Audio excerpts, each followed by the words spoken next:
Olá, Concursos na TV está no ar. Hoje trazemos mais uma vez Paulo Estrela. Mais uma vez, muito obrigado por a gentileza de ter vindo aqui em nossos estúdios. Paulo, me diga uma coisa. Foi desbaratada uma quadrilha recentemente que, salvo engano, há 16 anos vinha fraudando concurso público no país. Como é que pode 16 anos fraudando concurso público? Tinha gente graúda por detrás? Como é que esse tipo de coisa acontece? Eu não achei terem pego essa quadrilha ruim. O ruim é se não tivesse pego ninguém. Né?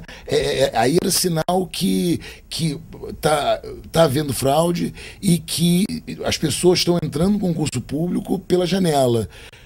Enquanto a polícia, a Polícia Federal estiver buscando, estiver pegando esses caras, nessa operação da Polícia Federal, doeu na própria carne, inclusive, né, no concurso da Polícia Federal tinha a possibilidade, tinha algumas pessoas que foram identificadas como fraudadoras e que nem assumiram o cargo, né, no final do curso de seleção foram excluídas. Então, essas pessoas, esses fraudadores que compraram ou que compraram o gabarito, ou que tiveram alguém para fazer a prova por eles, essas pessoas se deram mal. É isso que precisa ficar claro para todo mundo, é que está se buscando, que está se investigando esses processos.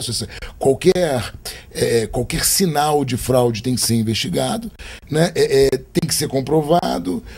O judiciário tem que punir isso, né, de forma exemplar para inibir que mais à frente outras pessoas tentem fazer. E as bancas se prevenindo, desenvolvendo cada dia que passa novas técnicas que evitem a fraude para não facilitar a vida das quadrilhas. Como é que funciona essa história de se pensar determinadas questões? Como é que são escolhidas as questões, os professores?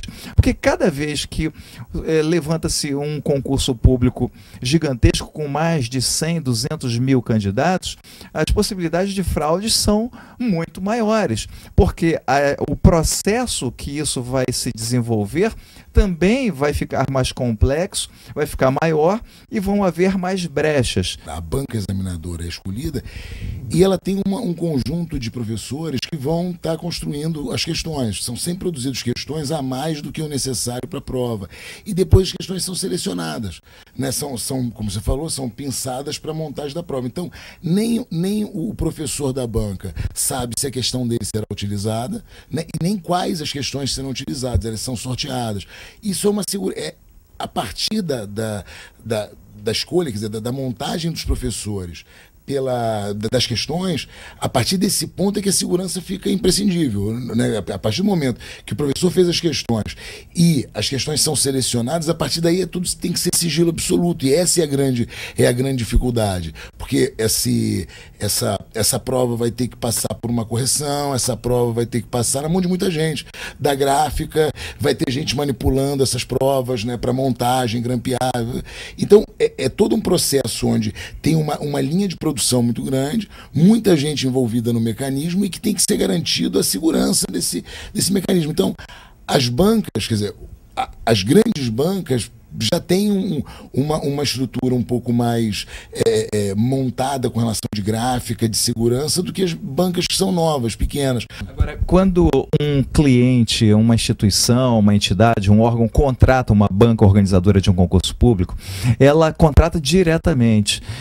Não seria mais conveniente, para se diminuir inclusive as fraudes, que ela contratasse sem saber exatamente qual vai ser a banca? A gente está falando de processo licitatório.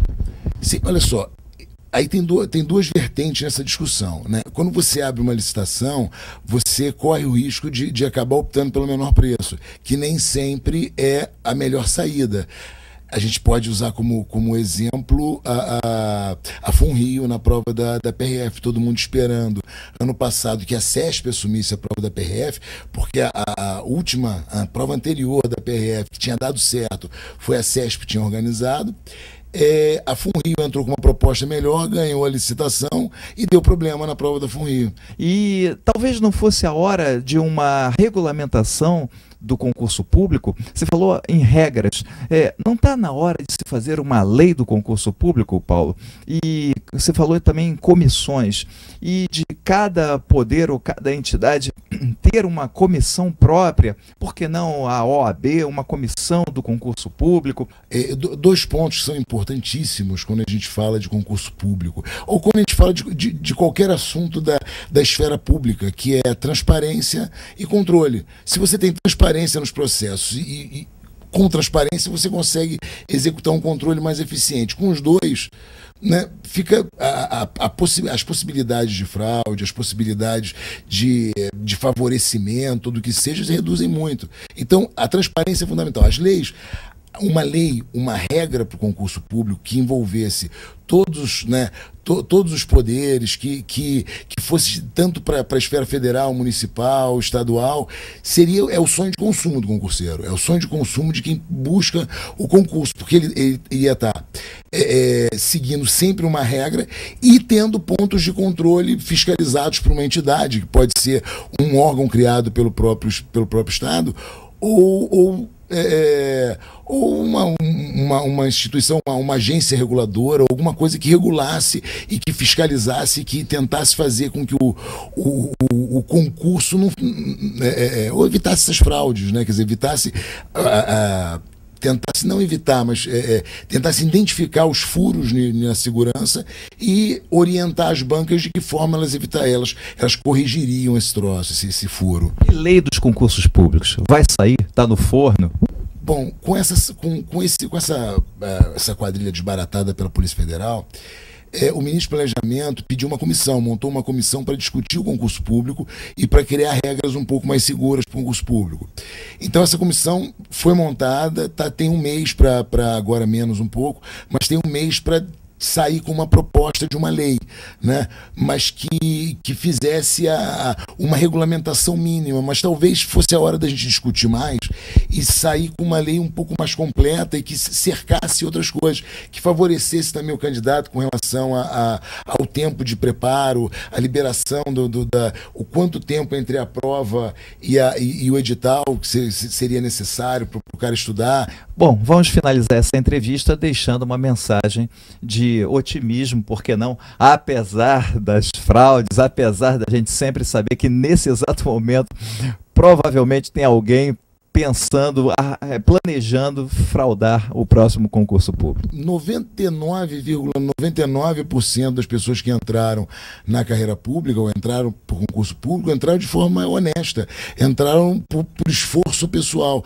Não é por causa de 0,001% que vai desmontar toda essa possibilidade de mudança de vida. Então, o concurso público ainda é e sempre vai ser, porque ele é democrático, ele sempre vai ser uma forma de ingresso de um emprego, num emprego onde só depende de você não depende de indicação de ninguém, você não depende de idade, você não depende de experiência anterior, o seu esforço faz com que você conquiste a vaga.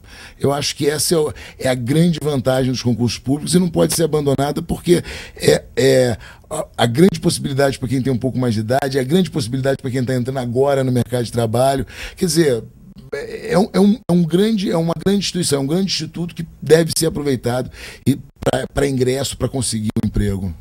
Muito obrigado pela entrevista. Eu conversei com Paulo Estrela, diretor do maior grupo empresarial do Brasil, Academia do Concurso Público, Grupo ABS. Concursos na TV volta já.